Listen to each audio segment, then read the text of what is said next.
Alright. Guess we're walking home after having some fun at the amusement park. Well, why did we gather everyone in the first place anyway? Weren't we supposed to solve mysteries again? Like, we've completely, like, what's the word? Gone off track, I guess. I wonder what Shigari was doing. I mean, I thought Yama lied about the clue. You know, how the Yakuza has any connections with the disappearances, but actually, Shigari took it seriously. So either she can confirm that actually, coincidentally, the Yakuza does have some connections, you know, or rather, well, the Yakuza. I also assume that they also mentioned like the Yakuza has some stake in the amusement park or something, and we can only assume either it's true that the Yakuza has some hand in the disappearances, or they know something, or it was just an excuse for Irie to have some fun, right? Because I believe like Shigure, it seems like Shigure is very close with Irie, right?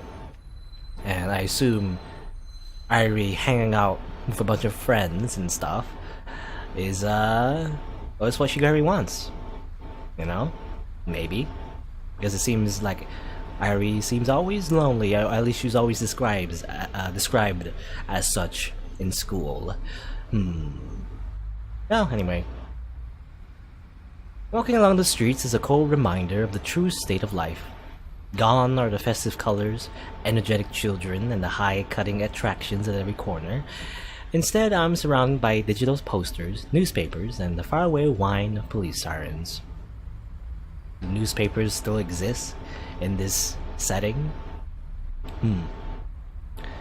Out of curiosity, I steal a glance at the digital newsstand. Well, I guess newspapers are like digital, so they're not like literal, like not literal paper. They're like, I guess I can only assume like tablets or something, maybe. Digital newsstand. Mayor conference will reveal plan over national news network by next month.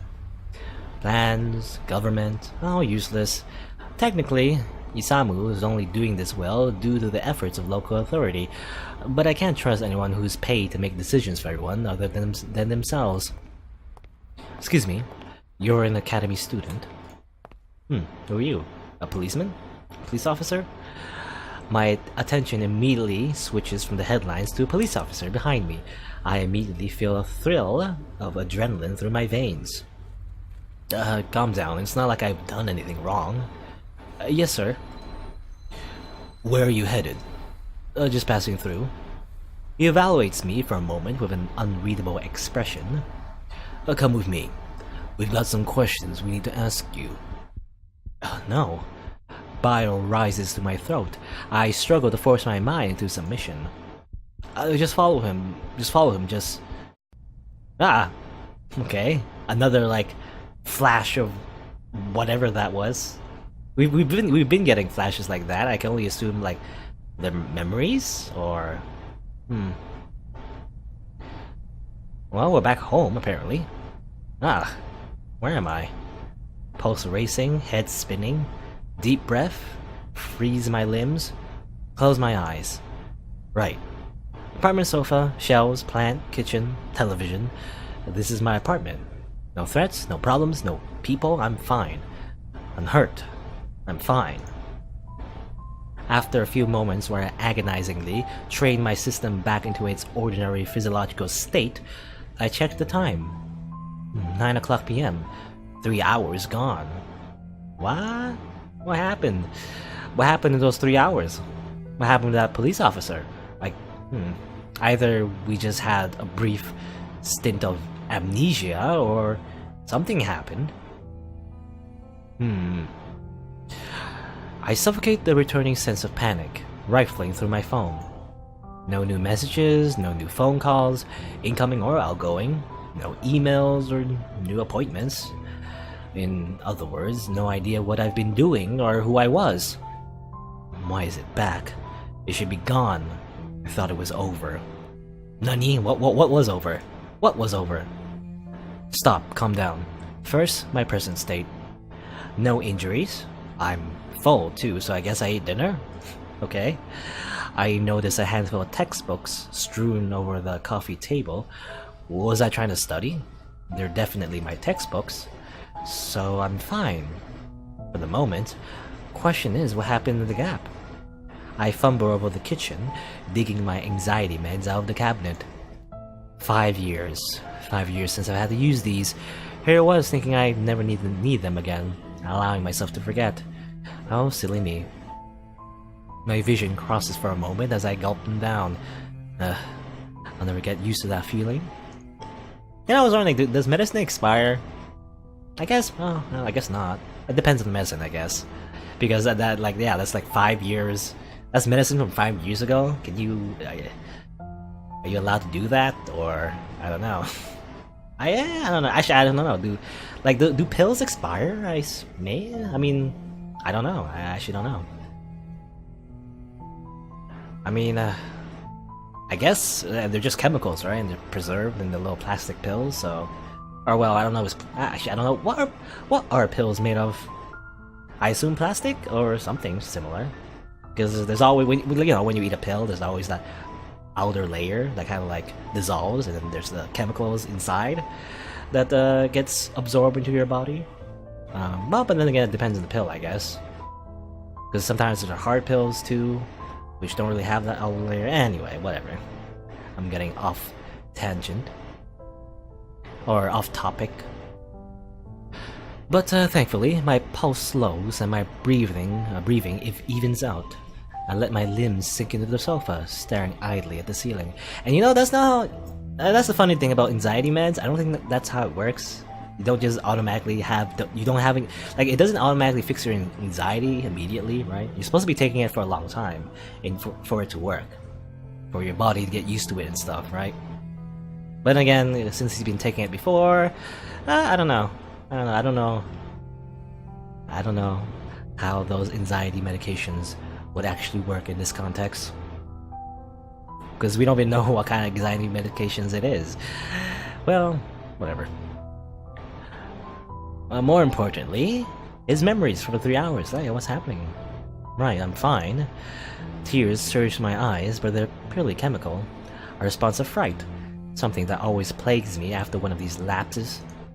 So he's always had these, or at least, well, he's had them before. These gaps in memories. I get hormonal like a teenage girl fresh out of breakup, but it's just my brain lying to me. It likes to do that, my brain. It's a pathological liar. Nor does it stop at these random mood swings. Sometimes the world just seems so distant, shut away, like I'm standing at the edge of the universe. If I had to describe the feeling in a word, surreal, like I have 1 foot in the wrong dimension. When I get like this, I have to fight against it. Remember that I'm here. Life's here. The world is here. And there are tastes, and smells, and sensations for a reason. But sometimes, there's just a tiny trickle of doubt in the back of my mind. Am I real? No, you're not real. You're a protagonist in like a visual novel, you know? This is all a fictional story, and I don't think... well, I really wonder, does this game get that meta? Just like a certain other game that I like that got really meta? I don't know. Maybe, I don't think so. It would really surprise me if it did, but I don't think so. I've never heard of anything like that for this game anyway. No, not that. Not exactly. Of course I exist, in the technical sense of the word. But rather, am I sensing everything correctly? If my brain is lying to me about my emotions, what's to say it's not lying to me about anything else? When you hear someone talk, you don't hear it how they deliver it. You hear it how you perceive it, regardless of their intention, of what their intention is. Right, yeah, I've heard of that. I forgot what it's called. You know, it's like the idea that everything you hear, every color you, like, interpret, you know? Everything you see, everything you hear, everything you feel is actually unique to you. And we can describe them in a way that we can find some common ground of, but do we truly feel what the other person feels as human beings? We have no way of knowing that, right? But I guess Yama is questioning if he himself even is feeling what he's supposed to feel. Hmm. The frightening, infamous words, I like you. You can be terrified or you can be thrilled. You might even be a mixture of both. But the only thing that matters is how you take it, not how the other person said it. Maybe they wanted you to be happy, or guilty, or angry, but what they want doesn't necessarily carry across. It's the same when you see something. Everyone looks at an advertisement a different way. Everyone takes fashion sense a different way. Presenting a piece of contemporary art in front of a panel of critics will always gather a wide range of responses, so long as the audience is extensive enough. Right. Are video games art? That is something that is subjective. Nothing is absolute. Everything is just how it's perceived. Yeah, a lot of the time. And that's what people like to say. In my opinion, that's the easy way out. Really. But I think there's something absolute. Somewhere there are rules written in stone, or the essence of an object, something that's unchangeable and is there whether you like it or not. And yet, if there's something absolute, then some people and their perceptions are right and others are wrong. What if I'm wrong? What if everything I sense is a lie? Well, I mean, me personally, I think it's kind of a combination of both. There are things that are absolute, but there are also things that are malleable, and it's not easy to think one. It's not easy to always just think of something that is only one way all the time, I think, or whatever. But I guess Yama's having an existential crisis. That's right. When lapses happen, I think too much. My former therapists like to say that I'm just trying to ground myself, re-solidify my values, remember who I am. All I really gather from that explanation is that my brain is a huge pain. Over-emotional, overthinking, overbearing. Well, thankfully, I can already sense that I'm recovering. My heart rate is stabilizing, and my breathing is even. I vaguely remember little bits of advice from my therapists. Ground yourself with something physical, identify your negative thoughts and replace them, accept your anxiety. It's a little alien coming back to the processes after so many calm years, but I filter through it easily, like getting back on a bicycle after a hiatus. Oh, good. Looks like the spell's pass. I better get to bed. Sleep is the fastest way to recover my memories, welcome or unwelcome. Yeah, actually that makes sense. You know, in a weird way, it's been theorized that when you sleep, it's your brain, you know, trying to analyze all the memories you've had during the day, right, and solidifying them or organizing them, and it comes through as dreams, right? At least that's one way of interpreting why human beings dream the way they dream. At least that's what I've heard anyway.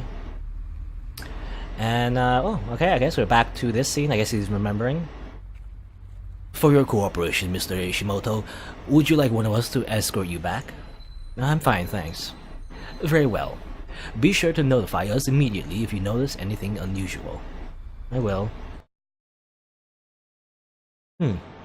I guess that's after he went to the station, alright. I guess they just asked about the disappearances and then they let him go. And what possessed me to buy so many groceries? Something doesn't taste right. How did Ryu make it again? Okay, so he bought a bunch of groceries. He tried to make the dish that Ryu made, and then he's talking to Ryu. Got stopped by the police. What more? Public disturbance? I was behaving myself, thank you very much. Sure. Oh, they just asked me if I saw anything out of ordinary at school.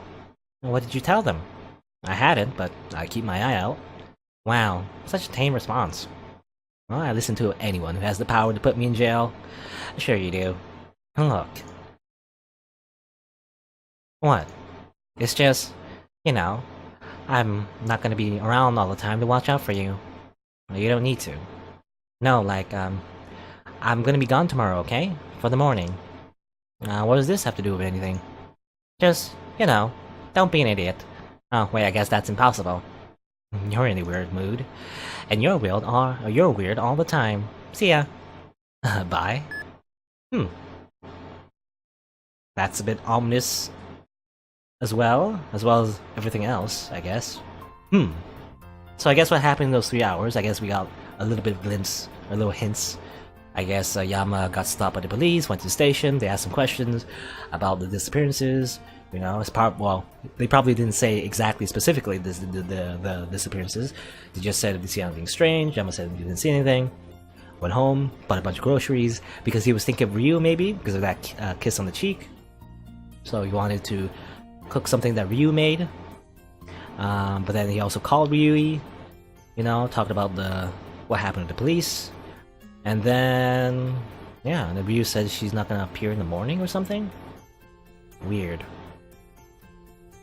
And then, yeah, then we had that breakdown at night before we went to sleep, I guess. Time to rise and shine. Sleep is a marvelous thing. Everything looks brighter after a good night's rest. And sometimes, when you have random memory lapses, you get to recall events that you were once forced to forget. For example, the police investigation. Thankfully, it didn't look like anything unusual. I should have known that, honestly, since I didn't find myself in prison. Bought groceries, made dinner, called Ryui. Nothing out of the ordinary. The only potential lapse trigger was being approached by the police, but from the looks of it, I had nothing to worry about. So that leaves me with a typical relaxing Sunday with nothing to do. Well, good. I can deal with that. What's this? Well, getting another call.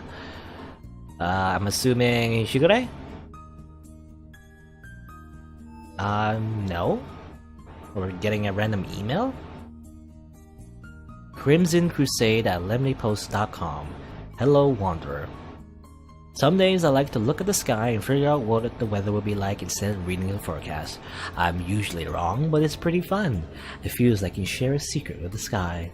Is there anything you like to do, even if it doesn't make sense? It doesn't make much sense? April 8th, Sunday? Doesn't give us the year. I kind of want to know what the year is. Unless, I don't know, actually, did they show the date already? What the? Crimson Crusade? Who's that?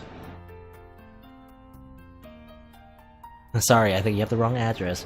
Well, normally, like, if I had, like, a random email like that, I just wouldn't respond, because I think it would be, like, spam. I'm just about to stuff my phone in my pocket, but it immediately lights up again. I don't think so. What's your name? Right, that's not sketchy at all. My name is Guru Kapolti, and I'm an obese mountain troll who dines upon the flesh of humanity. Lol, me troll. And this time, my phone remains silent for a while. Satisfied, I lower it, only to get another email. Really. I see. Why do you own a smartphone? The heck? Are you discriminating against me just because I happen to be a mountain troll? And to answer your question, human service providers are much better than troll service providers. What am I even saying? I guess you're role-playing as a mountain troll. Yama? I guess that makes sense because your Yama means mountain. I see, that makes sense. If that's the case, how has life been? As a troll. I can't take this person seriously anymore. I tossed the phone on the table without replying, cramming more cereal into my mouth. What a weird individual. Even if it was kind of fun that they played along. How is it now? Okay. And, oh, okay, here's Shigare. Ishiyama. Television. Post haste. Television? What's going on? Intrigued, I switch the television on. I'm greeted with yet another lovely news report. Trustworthy sources have informed us that a sudden string of disappearances has increased to 3 innocent students. In this trying time, we must look not only for assistance, but for the truth. It is well known that the authorities have recently set their sights on demolishing the infamous forest of Isamu. Curious, really, that this misfortune follows hot on the heels of the recent push for the Building Act. Perhaps in an odd way, the Isamu forest is simply fighting back. I immediately shut it off. Sensationalist news as usual. What does Shigure want me to see? I don't see anything new. You never see anything at all. Look harder. This woman, what's up with her? We already know that there are 3 disappearances. Everything else is just hearsay. The news can't know for sure that Isamu Forest has anything to do with the case. They're just scapegoating it as part of a political movement. Well, I mean, as the player anyway, we know that the forest has something to do with it, because we've been having these, I guess, gruesome scenes at a forest. So, unless Shigure is saying that the media's accusation is suspicious in and of itself. Come to think of it, why would they be so quick to point fingers at an insignificant little forest, and of all things to blame, trees? Maybe she wants me to investigate. Then again, I'd rather not go alone.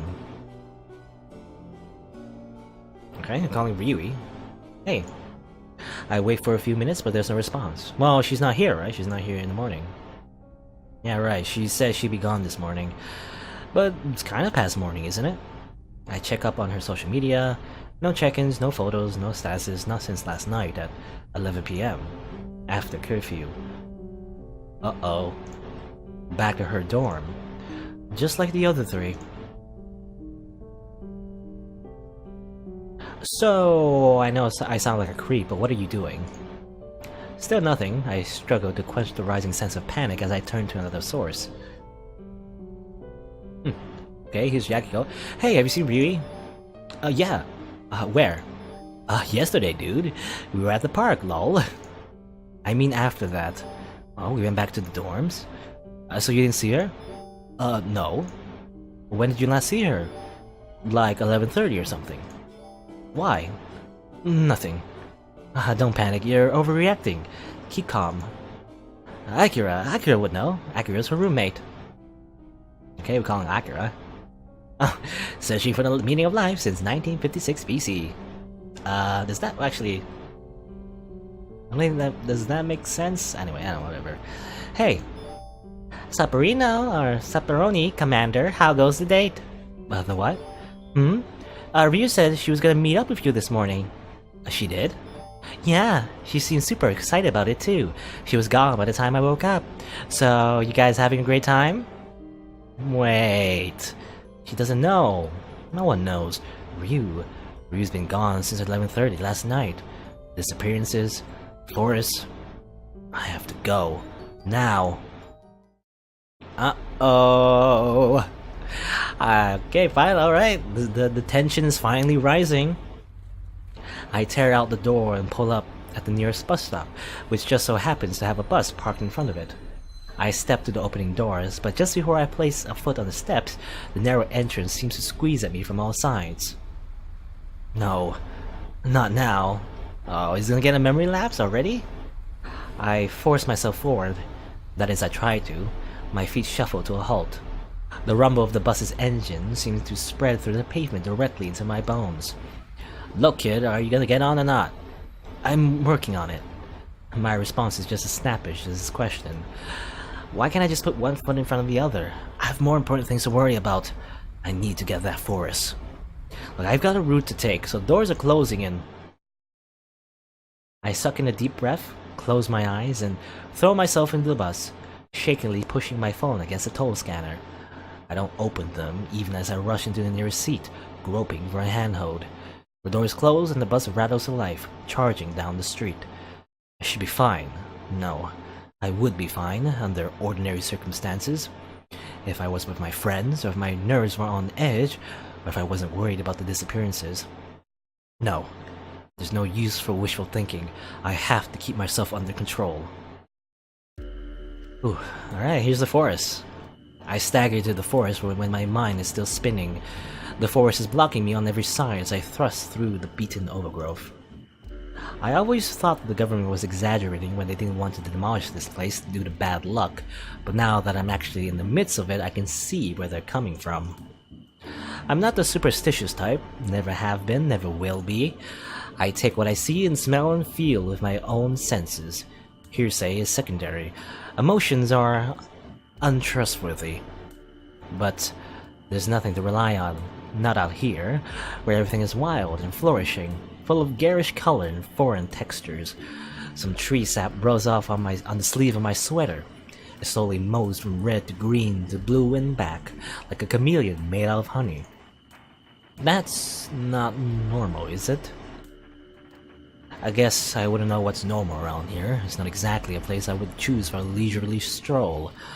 I guess that's weird. Tree sap is changing colors?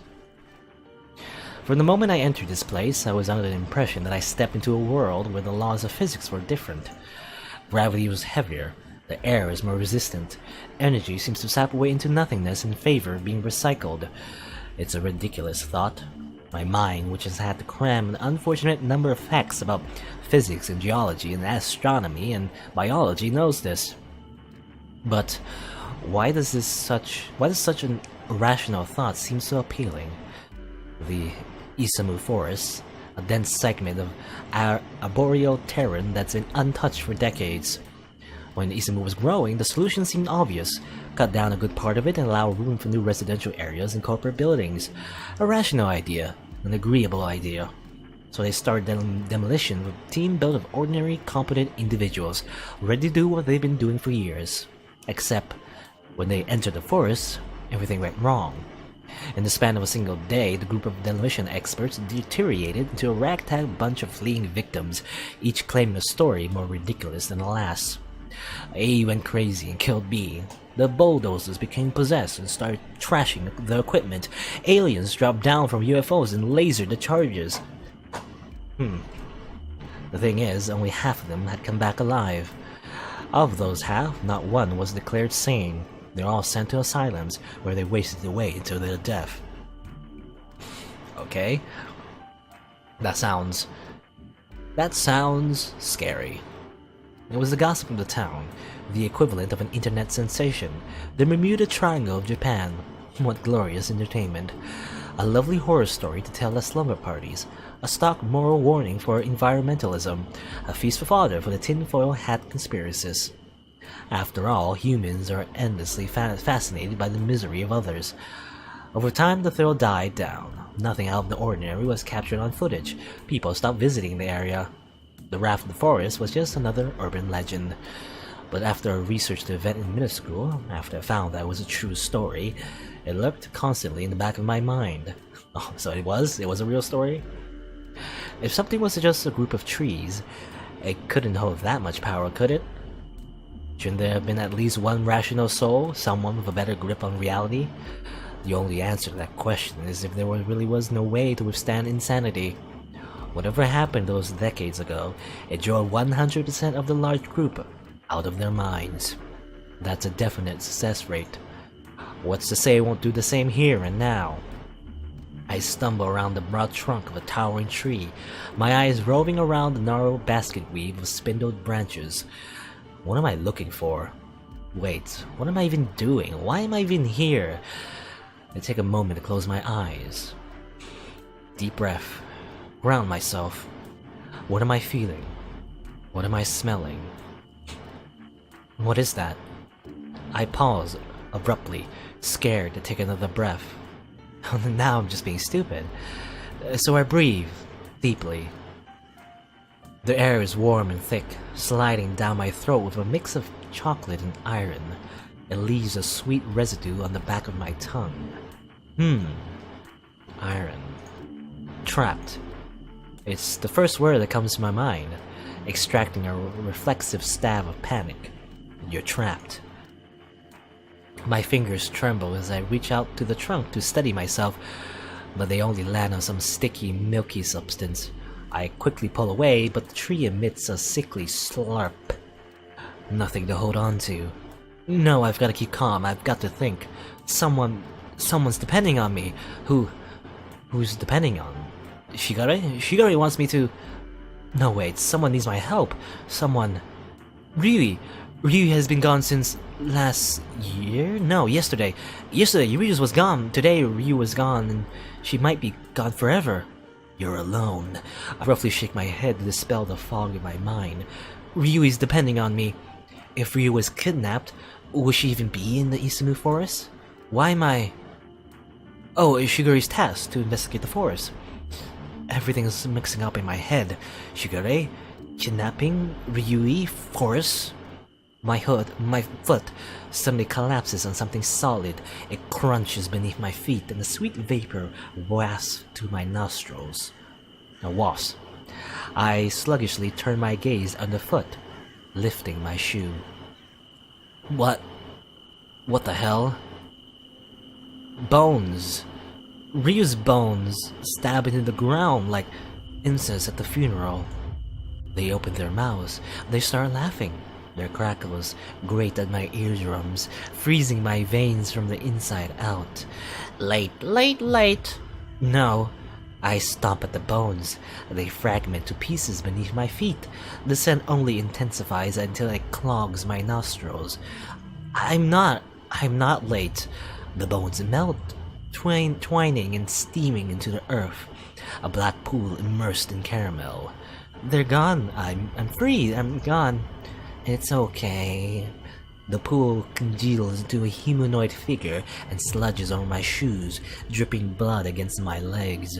We'll be fine. No, damn it! I blindly reach through the pool, flinging my arms, tearing it apart. It burns my hands into crumbling residue, but I continue to stubbornly wrench at it. It's okay. Get out! Finally, the pool shreds into bits, merging along my arms. My hands rematerialize. The fingers are stained with blood. No. We'll be fine. No. I shake my hands rapidly, but the liquid stubbornly clings to my nails. I rub them against the grass, but even as the ground stabs into my fingers, the blood refuses to budge. What's wrong? Shut up. Shut up! You're too late. I'm not late. I'm not. I can't handle this. Not anymore. I sink to the ground, overwhelmed with darkness. Bones dance before my eyes. Hey! I jerk up, vision eerily clear. I'm still shaking uncontrollably with my mind blurry. What was that? Was he hallucinating? No blood? No bones? No pool? What just happened? What are you doing here? Oh, okay. Police officer? Did we meet you before actually? Yeah, I think we did. Well, at least Yama didn't meet you directly, but I think I saw you before in the... What was it? The Curator Day? Right? Elizabeth was talking to you. I jump at the sharp voice, which is coming from a stern policeman standing a few meters away. My first reaction is relief. Another human being. No, more than that, a police officer. Someone who get me out of here. Then I notice his fingers are gliding over the electric baton at his waist. I quickly raise my hands, trying to pull myself together. Isumu citizen, Yama Ishimoto. ID? It takes me a moment to recollect digits through the haze in my thoughts. 532-489-643. 643. I mean, no, 532-489-5634. The man pauses, eyes roving across the inside of his site code, probably matching my name and image to the Isumu database. Oh, site code? Oh, so he has like those glasses as well? I managed to catch a glimpse of the badge pinned to his chest, which bears Police Captain Katsu Kobayashi in bold, clear-cut letters. A police captain? Here? Why is a police captain in the forest? You're an academy student. His sudden prompt snaps me back into reality. Yes. What are you doing here? I work to speak past the lump in my throat. I'm looking for a friend. His eyes clearly darken in suspicion. In the Isamu forest. Yes. I want to bite back to say something sarcastic, but I'm barely capable of registering sound, much less supplying with repartee. Katsu taps his sight code, turning to speak to someone over the intercom. Yeah, kid. Academy student. 532-4895-634. Non-hostile so far. Understood. He whips back to me, hand still hovering over his baton. I instinctively shrink backward, trying to stay coherent. What's your friend's name? Name? Oh, Ishigure. Shigure Enomoto? No, Ryui Hayata. What's wrong with me? Ryui, she's been missing since yesterday night, 11:30 p.m. I thought, I saw the news and I thought, everything out of my mouth sounds stilted and contrived. My hands are shaking on top of my head. How do you know Shigure Enomoto? I don't. I do. I know her. So, yes, I gathered. How? Case, witness, something... He touches the tip of his sight code, then frowns. You are not listed as a witness for any cases within the past 5 years, much less under Shigure Enomoto. Panic bubbles my stomach and out of my mouth. Assistant, I'm her assistant. You can ask her. What business would Enomoto have in the Isamu forest? I don't know. Stop it all. Look, Yama Ishimoto, I'm not sure you're aware of your position. Given the circumstances of this morning, you are currently our primary suspect. I'm... what? He snorts in disbelief, but pauses, his attention suddenly turning to his sight code. Superintendent, I believe that... Unverified, hence my suspicions. Remarkable. Understood, sir. He looks to me, eyebrows set in clear distrust. Enomoto has substantiated your claim. You are cleared. Regardless, you must vacate the premises. My head's still spinning. There's so little that I understand. Primary suspect. Are we, or... But I guess we were saved by Shigure. Primary suspect? This morning? Vacate the premises? What's going on? Simply put, you are standing in the midst of a crime scene, without clearance, so get out. A crime scene? My body acts before my mind does. I instinctively rush away without a word, walking on autopilot. Crime scene? The forest was a crime scene and I was in the middle of it? Did they find a body? Are the disappearances actually murders? Well, I have a feeling that they are. It's only when I return to the city that I come to my senses. Ryu's still missing. Furthermore, I didn't even learn anything useful from the Isamu forest. Nothing close to what Shigure insinuated I might learn. If anything, I just made myself a top suspect on the police's list. And what the hell did I experience in that forest? It wasn't a lapse. In fact, I never come across something like that before. The closest thing to which I might liken it to is being high or drunk. But, well, I don't have a proper frame of reference for that either. So, what could have caused it?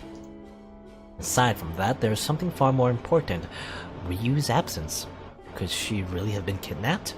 Could she be dead and I wouldn't even know about it? Fragments of my vision in the forest return to me, but I shake them away. No, she has to be fine. I jump as my phone suddenly trills. Despite my calm process of thought, it seems like I'm still on the edge. Okay. Is it from Shigure? Oh, no, it's from Akira. Top of the morning, Commander. Ryu just returned home base. Thought you'd like to know. Oh. Okay, unless Akira's the true mastermind and just lied to us. I guess Ryu being missing was just a bait. She wasn't kidnapped. She was just doing something in the morning. Interesting. Causing, because Ryu before was talking about how like she has a date or something, but I guess she was lying. Why you gotta cause that misunderstanding, Ryu? Well, a sigh of relief passes my lips. Ryu's fine. No disappearances, no kidnappings, no murders.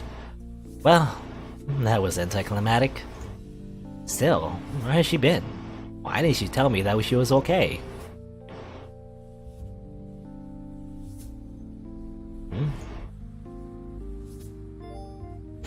And what's up with all the spam? Oh, okay. She is okay. I told you I'd be gone all morning. Anger burns through my veins. I jam my phone in my pocket. Spam? Does she know what I've gone through this morning? One little text. That's all I needed. I'm fine. I'm okay. Heck, even go back to sleep, Yama. No, it's not her fault. She did say she'd be gone all morning. Damn, I'm a wreck. Now what? Okay, and more texting, more messages. Oh. Pinged. Isamu Imperial Boarding Academy rooftop? A location ping from Miki? Did we arrange something? I don't recall any recent conversations for her. That must be the explanation. I'm currently alive, and a model. Sorry, that was meant for Yahiko. Oh, so it's just a mistake. Oh, what's she doing with Yahiko in the rooftop? I guess, you know, that love triangle between childhood friends isn't a real thing after all. I think she's more interested in Yahiko. Anyway. So it's just a mistake. Wait a minute, Yahiko? Why is she meeting Yahiko on the school rooftop? No way. It can't be. They've only known each other for what, 4 days? And Misaki has more common sense than that. I need to get to that rooftop. I guess I'm gonna eavesdrop. Swipe at the entrance gate and a hurried sprint later, I break onto the roof, bracing myself for horror. Instead, I find, well, not a confession scene, thank goodness. A mass of people are scattered about. Some are donned in festive clothing, while others are clad in black jackets emblazoned with crew on the back. Among them, a stocky man yells through a large megaphone. Hey, the foot candles are too high. Get me a scrim, and you, where the hell are you putting that sandbag? It's C-stand, you idiot. Put it on the other leg. Sorry, director. Shizune, where's the hell is your kimono? I need you to fit it right now. Is this a film set? Why are they shooting here on the school's rooftop of all places? Intrigued, I decide to take a closer look. Judging by their setup, it seems like they're trying to replicate a festival. Booths are aligned straight down the pathway. A number of people, mostly women of varying ages, mingle amongst each other dressed in traditional kimonos. A brilliant flash of bright purple catches my eye in the sea of dull colors. From this distance, she almost looks like... Diffuser set, sir. Right, everyone take your positions. Camera. Rolling. Down. Speeding. Slate. Kazehaya, scene 1. Yamaku, take 1. Marker. Action. The camera's focused on the girl dressed in purple, as a group of girls around her chat animatedly. She remains disconnected from the conversation. Her head is lowered as they drift from booth to booth. Cut. Perfect. The crew relaxes into quiet murmurs as the director reviews the footage. I strike closer to the set for a better view. It's Misaki. It's actually Misaki. However, as soon as I blink, she disappears among the sea of actors and crew members. It all happened so quickly, I wonder if I merely saw an illusion. Where's Kasunuki? We haven't been able to contact him for a while, sir. What do you mean haven't been able to contact him? He's the other talent. His manager's not picking up. I need Kusanagi for the next shot. Get me Kusanagi. Kisunoki. Yama? I almost jumped at the sudden voice behind her. Misaki's holding a bottle of water, her eyes wide with surprise. But this is no illusion. For a moment, my mouth runs dry at just how stunning she looks. You look nice. Fantastic. The paradigm of verbal eloquence. Right here. I guess from a scary forest to a film set? Thank you. What are you doing here? Huh? Here? Where? Where am I? Oh, yeah, about that. It's not like I can just say that I thought she was confessing to Yahiko. Where's Yahiko? I don't know. I texted him a while ago, but it doesn't seem like he's coming. He mentioned that he wanted to become a model, so I thought he would be interested in watching a film shoot. Oh, well, that's really thoughtful of her. It makes me wonder how big Misaki is. It's not like she gets recognized on the street or swarmed by hordes of fans, but small-timers don't just pick up TV commercials, do they? Hey you, boy. A crew member runs up to me, then stoops over, clearly out of breath. You want to be a star? Do I... what? He claps his hands together, bowing pleadingly. Please, I'm begging you. My job is riding on this one. We can't contact our actor, and we need to shoot his scene during noon, and our permit ends today, so we can't shoot tomorrow. If I can't find someone, the director will... Misaki, is this guy for real? He seems pretty serious. Please, you look photogenic and charismatic, and your proportions look identical to Kusunaki's. Besides, it seems like you know Kasehaya, so there'll probably be chemistry and rapport. He's making this incredibly ridiculous suggestion sound like a logical solution. If you ask me, I say you should try it. You're always good at acting, weren't you? It's not like I'm a professional, Miki. Come on, it'll be fun. I don't know. Should I really?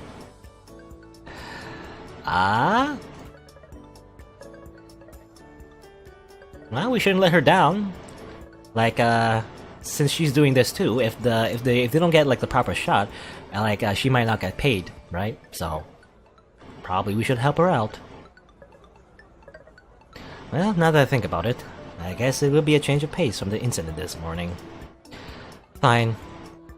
The crew member claps his hands together, jumping up and down. Even Misaki looks surprised. Guess she was expecting me to come up with some excuse. You will? Yeah, why not? Wow, what a great opportunity. Just like, you come up here and then suddenly you're a star. Yay! Okay, great. Here's an actor release form, a health waiver form, a temporary contract, call sheet, minor release form, the workers' compensation policy, emergency information. Sign on all of the lines here and we'll fill out the rest when you're done. What the? Is there really this much paperwork in one simple film shoot? Okay, get into the tent. Makeup and wardrobe will have you groomed and ready to go in no time. Before I've had the chance to understand just what is going on, I'm being shoved into a large plastic tent. There are brushes, creams, and gels, and a bunch of colors that I can't even begin to describe. My hair and skin is being pulled every which way. Do people actually do this for fun? Well, I mean, they do it for the money as well. When I'm finally out of the hectic buzz of activity, a crew member takes me beneath the wide spread of a dark umbrella where Misaki is casually sitting on a tall backed stool, immersed in her phone. Well, I always thought she was beautiful, but in this pose, one leg crossed, elbows tucked in, chin tilted ever so slightly, well, she looks like a legitimate model. I shift my eyes elsewhere, clearing my throat. So, 1 second. She taps away on her phone in stoic silence. What's the urgency? I'm updating my status. What? Patter, social media, microblogging. That's how you get famous. It's on social media. Her responses are terse as the brunt of her attention is honed on her phone. She doesn't even spare me a glance. I still don't get why. Shh, this is important. I promptly snatch her phone out of her hand. She squeaks in indignation, grabbing for it. Yama, stop! She suddenly halts, staring blankly at me for a long moment. Oh. What? You should dress up more often. Which means? You would be popular with the ladies if you did. I can't help but feel a hint of pleasure at her compliment. But what does that have to do what does that have to do anything? What does that have anything to do with the current matter? Why are you always on your phone? Oh, my phone! I give it back. You didn't answer my question. I'm warning you, Yama. Give me my phone, or else. I smirk, challengingly waving her cell in the air. Or else what? Misaki makes a sudden lunge for her phone, but before I had a chance to sidestep her, she grabs my wrist in an attempt to pry it out of my hand. I see her eyes widen as she slips on a length of her kimono. The momentum sends her falling straight into me. We both spiral into the ground in an anime cliché. Ow, my back! Now look what you did. Look what I did. You're the one who... I stop short, finally noticing our close proximity. The length of her soft hair brushes over my face, and I find myself turning my head to cover the flush on my cheeks. Misaki, however, uses my moment of fluster as an opportunity to pin my arms against the floor. What are you doing? You have to pay the consequences of taking my phone. If I recall, I gave you this phone after I won it at the expo. You wouldn't have won if I didn't force you to go. Well, she got me there. Well, whatever. You still didn't answer my question from before, you know? Whether they should have dressed you in the kimono in the shoot? Or whether they should have dressed you in the kimono for the shoot? Yes, they should have. That's not what I asked. She giggles, and despite my slight annoyance, I can't help but chuckle myself. Yama, do you honestly want to know why I'm always on my phone? I stop at a sudden tilt in Misaki's voice. I didn't think she'd be troubled by such a simple question. Isn't it because you're an addict? No. I mean, partly. But that's not what I'm getting at. Then what are you getting at? Do you remember my father, Yama? Jun, yeah, I remember him. There was something he told Ryui during the New Year's party, after she accidentally burned him with a sparkler. Do you remember that? Of course, she was bawling her eyes out for hurting him, on typical Ryui. Clearly, he was in pain, but he would just laugh it off and told her not to cry, that it'd at least be a cool scar for him to remember her by. When I left Seto, I realized that I didn't have anything to remember you or Ryui. No pictures, no keepsakes, not even a cool scar. She loosens her grip on my wrist and gingerly plucks her phone from my hand. She brings up her screen to my eyes. Her patter status reads, "A wild Yama appears. Glad he's helping with the shoot. Look how excited he is, XD." Attached to her is a status of me being dragged into the tent by one of the crew members, and just like the last photo she took of me at the Tech Expo, my face is twisted awkwardly here too. I figured this would be a good way to remember our time together. Oh, and here's one I took of Ryu from yesterday. I smile bitterly as she scrolls to another photo. To see Misaki so concerned about forgetting Ryu and I, it's clear she never wanted to leave Seto, yet all we could ever think about how it affected us. Just how selfish were we? How selfish was I? Misaki, I'm... So, you're Kusunaki's substitute? The scene director suddenly interrupts, towering above us with an amused grin. And here I was worried about you two wouldn't have, or here I was worried that you two wouldn't have chemistry. We're starting soon, so you might want to cut out your makeout session short. Wait, we're not. Here's the script. Memorize it quick, Ishimoto. You have 5 minutes. Before I had the chance to clear up his misunderstanding, he drops the script next to us and marches off. Now looks like we have work to do, Ishimoto. Seems so, Kazehaya. Shall we? We shall. Once you get off me. Alright. Mizuki quickly unmounts me and dusts off her kimono. Unmounts me. I hurriedly glance over the script as the director continues barking orders at the rest of the crew. From what I can gather, the commercial is advertising a line of kimonos. I'm not sure what I was expecting. Apparently, they're trying to emphasize the fact that their dresses are more vibrant and unique compared to others by having the main lead, Ryu, spot his close friend, Reika, in the large festival. It seems the two friends are at odds after Ryu discovered Reika will be moving away the next day. The scene highlights his apology for being angry at her, and then they kiss? Ishimoto! I jump at the sudden call of my name. I need you and Kazehaya to take your places. Oh crap, I haven't finished reading the whole script yet, much less had a chance to memorize the lines. Before I can react, we're both already being ushered into position by the crew member. And also, yeah, the script obviously has some parallels to draw between our relationship with Kazehaya, or what's her first name? Misaki? I have a hard time remembering people's names. Anyway. Okay, quiet on set, camera. Rolling, sound, speeding, slate. Kazehaya and Ishimoto, scene 2. Yamaku, take 1. Marker, action! For a moment I remained there, frozen in place. I was able to remember some of my lines, but it looks like I'll need to ad-lib the rest. I think I've heard most commercial actors do it all the time. But then again, I'm not a commercial actor. Before the director has a chance to scold me for stalling, I will my legs to move forward through the crowd anyway. Reika, where are you? I call out shakily, but at least my panic fits the scene. Well, that's convenient. Hey, that's method acting. It isn't long before I spot a familiar flash of purple. I rush towards it, cameras following my every movement along the way. Reika! Misaki smoothly turns to me, hand over her mouth in surprise. I double over, pretending to be more out of breath than I really am. Whether it seems believable, I haven't a clue. Ryu, what are you doing here? I draw myself up, looking her straight in the eye. I'm so glad I found you. Why are you here? I thought you never wanted to see me again. I'm sorry, Reka, My mind goes blank. What comes next?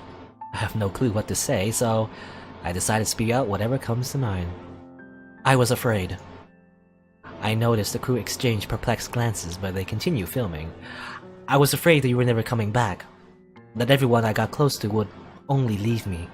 That I'd end up alone. Misaki remains silent.